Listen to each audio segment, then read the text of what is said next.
Stop it. என்ன பண்ணிட்டு இருக்கீங்க மேடம்? ஏன் அவனை போட்டு இந்த அடி அடிக்கிறீங்க? கொலை பண்ணோம்னா அந்த டேம்ல கொண்டு போய் தள்ளிவிடு. இங்க வேணாம். காக்கி சட்டையை போட்டுக்கிட்டு வந்துட்டானுங்க. மேடம், இவனை சாதாரண ஆள் நினைச்சுக்காதீங்க. இவன் நம்ம ஆளுகளை பைத்தியக்காரன் நினைச்சிட்டு இருக்கான். இங்க பாருங்க மேடம், இந்த நகையை எங்கேயோ இருந்து திருடிட்டு வந்திருக்கான். கடையில விக்கலான்னு வந்தா மேடம், சந்தேகப்பட்டு தான் போன் பண்ணேன். அதை என்கிட்ட கொடு.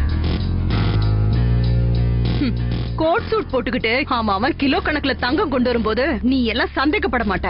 தன் தாயோட மருந்து செலவுக்கு எவனாவது இந்த மாதிரி எடுத்துட்டு வரும்போது அவன் மேல சந்தேகப்பட்டு அவன் வாழ்க்கைய நாசம் பண்ணிடுவீங்கல்ல. நகைக்கடை வச்சிருக்கிறவனுங்களுக்கு எல்லாம் மகாத்மா காந்தின்னு நினைப்பு. அவனுக்கு கொஞ்சம் தண்ணியாவது குடியா, செத்துக்கிட்டு போயிட போறான். இத நான் தான் அவனுக்கு கொடுத்தேன். அவங்க அம்மாவோட பாடி ஹாஸ்பிட்டல் மார்ச்சரியில இருக்கு. அவங்கள அடக்கம் பண்ண செலவு கொடுத்தேன்.